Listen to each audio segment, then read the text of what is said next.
Ladies and gentlemen, welcome back to the channel, and today is the day the full multiplayer reveal trailer for Black Ops 7 is here, and boy are fans not happy. The trailer itself is one of the most slow-paced, awkward trailers I think Call of Duty has ever put out. The music is terrible. It's like trying to appeal to like the Brainrot TikTok generation. It feels like half the gameplay involves a pistol or an execution for some reason, and if I'm being entirely honest, I think the trailer was completely Frankenstein. I think this is probably like the 13th or 14th iteration of the trailer that they slapped together as they were panicking and making changes to the game to try to win back players, and it honestly really shows. The trailer does not hype me up for the game whatsoever. It's sort of a joke at this point, but it really does look like a DLC to Black Ops 6, and we really didn't learn a whole lot from the trailer itself. They did give us a blog post to accompany the trailer, which we will be going over here in this video, but before we do that, I want to show you guys the community's immediate reaction to the trailer, because it's playing out exactly like we thought it would. It's early on, the trailer's only been out for like 4 hours at the time this video being recorded, but the dislike ratio is 50-50, 18,000 dislikes so far, and all the comments are talking about how slow, boring, and uninteresting the trailer was. One of my favorite comments said something to the effect of, "This trailer didn't make me happy, this trailer didn't make me mad. I felt literally nothing watching this," and I think that's the general consensus from anybody who has been putting up with Call of Duty's bullshit from the past few years. Maybe it's due to all the AIification of the COD franchise, but nothing about Black Ops 7 looks like it has even the smallest modicum of soul, you know what I mean? Like, there's no passion here. The only part of the trailer that looked good to me was a bit of nostalgia bait from 13 years ago where they show the new version of the Swarm kill streak landing on Hijacked. I won't lie, that did look pretty good, but again, it's just nostalgia for a 13-year-old video game, and the kill streak itself is a moot point because, at least in my skill-based matchmaking bracket, kill streaks have been a complete non-factor for like 5 years now. I'm not even joking. I could go through like an entire prestige of Black Ops 6 and be able to count on one hand the amount of kill streaks that were called in by other players that was higher than a napalm strike. Like, kill streaks just do not exist in the higher skill-based matchmaking brackets, and that's a damn shame because one of the core reasons why Call of Duty initially blew up back in the day was the kill streak system and how strong they were and how fun they were to use. Things like Predator Missile, Harrier Strike, AC-130, or maybe the Chopper Gunner. You had things like the Pavlo, the Emergency Airdrop, like you had the VTOL Warship back in Black Ops 2, for example. There was so much to the COD kill streaks back in the day, and you could reasonably earn them pretty often if you were a good player, but just like with everything else with the COD franchise, skill-based matchmaking has completely destroyed the game's multiplayer. So it doesn't matter how many bells and whistles or old throwbacks they add to the game, because the core game itself at a fundamental level is poisoned, it is tainted, it is a shell of its former self. But don't worry guys, we also have a blog post to go over, and there's gonna be 18 multiplayer maps at launch. COD is back, ladies and gentlemen. So let's just go ahead and take a look at this next. So with the new multiplayer reveal trailer, we have an accompanying blog post, and to borrow a phrase, this is where the real meat and potatoes of the reveal are hiding. In here, they go over everything from the guns to the maps to the score streaks, the loadouts, the camo grinds, and pretty much everything else. So let's start things off here with the multiplayer maps, because that's where we exist within the game. If the game has terrible multiplayer maps, it doesn't matter how good the guns are or the streaks or whatever. If the maps are bad, the game is bad. Full stop. That's exactly how it goes. And it was shown in the trailer, 18 maps at launch, which had me thinking, did they add 2 more maps to the game just to hype people up? But then I realized the 2 extra maps were for the skirmish game mode, which is going to be like this gimmick ground war battlefield competitor thing where it's going to be like 20 on 20 on some random POIs from the Avalon Warzone map. So when it comes to traditional 6v6, 16 multiplayer maps at launch, and I'm not going to lie to you guys, these maps actually do look good. And I'm not talking about their layouts, so we talk about that here in a moment.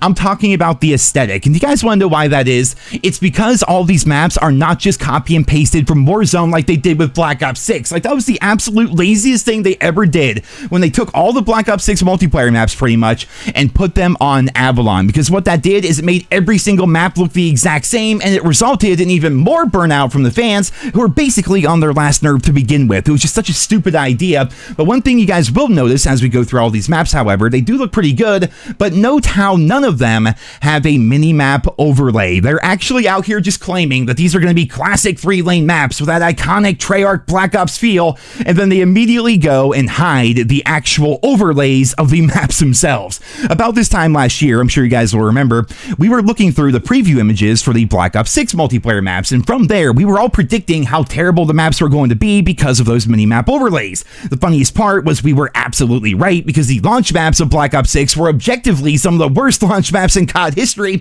so it seems like Activision and Treyarch have learned from that, right? They want to avoid all that. They want want to avoid all that negative press and bad attention and everything. So they decided when they revealed these maps, they were going to hide the mini-map overlay. And yeah, just what a decision that was right there. It really goes to show that they are not confident whatsoever in the designs of these maps at all. And what's also interesting is in the blog post, they gave like a brief description of each of the multiplayer maps and everything. And of the 16 regular launch maps, 5 of them are considered to be small, 1 of them is considered to be large, and the other 10 are considered medium. I think what's going to happen as a result of this is map design in Black Ops 7 is going to be the exact same as Black Ops 6, but it's going to be even more chaotic thanks to the wall running and the double jumping. I mean, you can even see sections of certain maps in the trailer, and you can look at that and say, yeah, this was literally designed for players to ping pong back and forth off of these walls.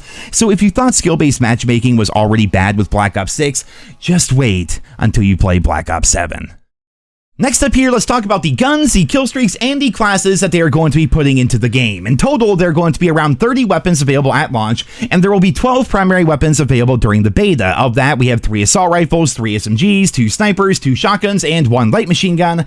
And to be honest, I'll give credit where credit is due. I think they did a pretty decent job making these guns look like they belong in the same timeline as a game like Black Ops 2. When it comes to the classes, however, they're going to be the exact same as Black Ops 6. We even have some screenshots here showing what the UI is going to look like. Guns will have 5 attachments by default. A lot of the same perks are returning. Wild cards are back, but something new is going to be the overclock system. And basically what this is every class, I forget, is kind of like 1 or 2 overclock slots, which will allow you to customize your kill streaks, your field upgrades, or your lethal or tactical grenades, right? Some examples of this would be you can overclock your frag grenade to make it so you can throw it farther, for example, right? Or you can overclock your UAV to make it cost less, or maybe make it last a little bit longer. Kind of picture the customizable streaks that we had back in Advanced Warfare. It's kind of like that, just a little bit dumbed down. One other change is the combat specialties, which was a bit of a controversial choice when it came to Black Ops 6. I don't know why they don't just go back to Pick 10. Pick 10 was objectively one of the best systems ever, but the perk system in Black Ops 7 will be the exact same as Black Ops 6. If you combine perks of a similar color, you're going to get a bonus, and they are the literal exact same bonuses from Black Ops 6 with red perks, blue perks, and green perks, but this time around, they're also adding in hybrid bonuses when you combine 2 perk colors. So an example of this is, let's say you have only blue and only green perks on your class. Well, doing this is going to give you a new bonus, which will allow you to charge up your field upgrade faster whenever you get stealthy kills. And how they define stealthy kills is killing somebody with a suppressed weapon, getting a melee kill, or killing somebody who's not looking at you. So it doesn't seem overly good unless you're like really into your field upgrade, but that's just one example. Some other examples are if your class only has red and green perks, whenever you get an assist, you're going to get bonus score from actual kills for 10 seconds. And if your class only has red and blue perks, whenever you get a kill, you're going to completely stay off the minimap for 5 seconds. And they said completely in the blog post. So I wonder if that's going to hide you from like a blackbird. I have no idea. But yeah, so they're adding in a couple of new bonuses here, which does objectively seem like an upgrade compared to the system that we had in Black Ops 6. But it's also just, it feels bad knowing we're going from Black Ops 6 into Black Ops 7. They're taking the exact same system, but making it slightly better. And it's like, you couldn't have done this last year. This couldn't have been an update for Black Ops 6. You could have did this in like Season 3 and people probably would have been happy. But no, they had to use it as a selling point later on for Black Ops 7. That's why COD is never going to feel fully complete, you know, because they could add all these amazing features and new ideas like right away with like seasonal update, just boom, boom into the game, but they'll never do that because they have to sell you on next year's game. Basically the idea of creating problems to sell you the solution. You guys know what I mean? But on top of that, it looks like Specialist bonus will be returning, and here we can see some of the score streaks that will be in the game. Though again, if you're a good player and you're stuck in the higher skill-based matchmaking brackets, score streaks outside of the UAV and counter UAV are basically a non-factor in like 90% of your matches, so these really aren't going to matter all that much. What might matter for some players, however, is the progression system for the game, so let's go ahead and talk about that next.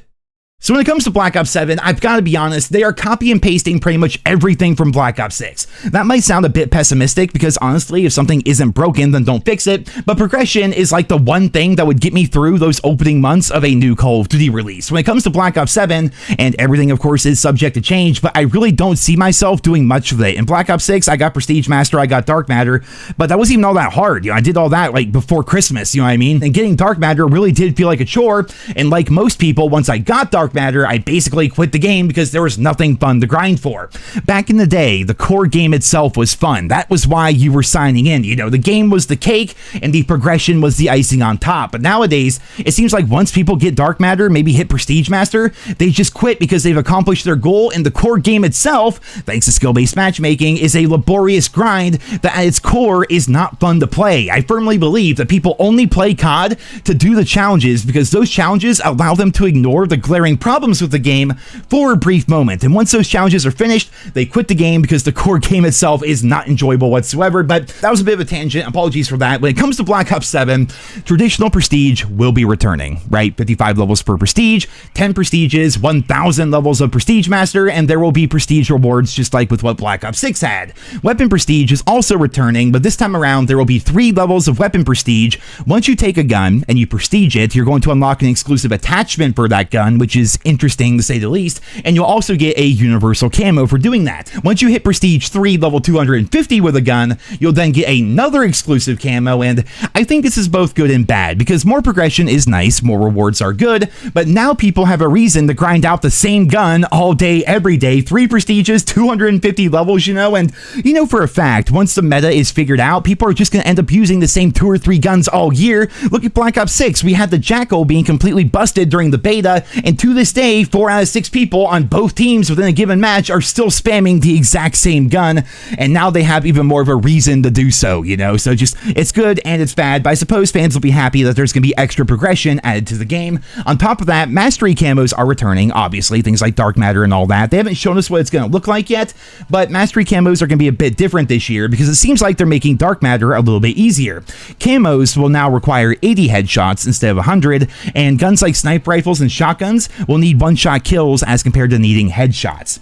Again, it goes back to that entire idea. Like, they could have just made that an update with Black Ops 6, like, very easily. It was really stupid going for headshots with shotguns, and just, it was mind-numbing going for headshots with snipers, just grinding face off 24/7, you know? They could have made that an update. They could have, like, fixed everything for fans and just made the grind even better for Black Ops 6, but no, they created a problem so they could sell us the solution. And also keep in mind, that's all just the multiplayer. There's also going to be Mastery camos and zombies, Warzone, and even the campaign this time around as well. So again, I suppose credit where credit is due. They are making problems to sell the solution to us, but at the same time, they did add a decent amount of extra progression to keep fans interested with Black Ops 7. The question is, will it actually work? Will the game actually survive past December? Because Black Ops 6 did not, and it's going to be really interesting to see how all that plays out. The faction system is also returning, of course. We have the JSOC versus the Guild, and here are going to be some of the operators that are going to be in the game, but I don't know about you guys, I miss the old days of factions. You know, think back to games like the OG Modern Warfare 2, the OG Black Ops 2, even World at War, obviously that was iconic. Like, having 4 factions in the game, each with their own theme music, their own announcers, their own uniforms that would change based on the weapon you were using, that was awesome, you know, but somewhere along the way, they figured out they can make a lot more money by creating characters and selling outfits for them in the shop. But I miss playing as, I don't know, the US Marines in Modern Warfare 2 and having my character look a certain way if I was using an assault rifle, and then look a certain way if I had an SMG, or be wearing a ghillie suit if I was using a sniper. It just, you were this anonymous soldier. It felt a lot more immersive. It was a lot more interesting having the multiplayer themes and everything. Just, the old system was better, but as always, money talks, and Activision is going to sell you everything they possibly can. Well, ladies and gentlemen, that pretty much does it for the multiplayer reveal of Black Ops 7. It feels weird. I feel like the video's not even that long here today, but that was pretty much it. Like, it's mostly copy and pasting things from Black Ops 6 into Black Ops 7 and adding a couple of extra bells and whistles. Call of Duty Next is still scheduled for September 30th, and since now we know pretty much everything about the game, I'm wondering what is even going to be shown at the event. I mean, I suppose actual gameplay will be there, and we're going to get a better feel for the movement and the map design and everything else, but that's pretty much it. And like a lot of you, I really didn't feel much when I saw the trailer today. I definitely don't think it lived up to the hype that it should have had, considering how long we had to wait for them to put it out, but ultimately the proof is going to be in the pudding, because again, the trailer itself was posted maybe 4 hours ago or so at the time of this video being recorded, and the trailer has done nothing to move the needle when it comes to Black Ops 7 pre-orders. Now, of course, this might change once the beta is out and people start buying the game so they can play the beta, so we're just gonna have to wait and see, but as of right now, Battlefield 6 is still destroying Black Ops 7, which obviously has has Activision freaking out.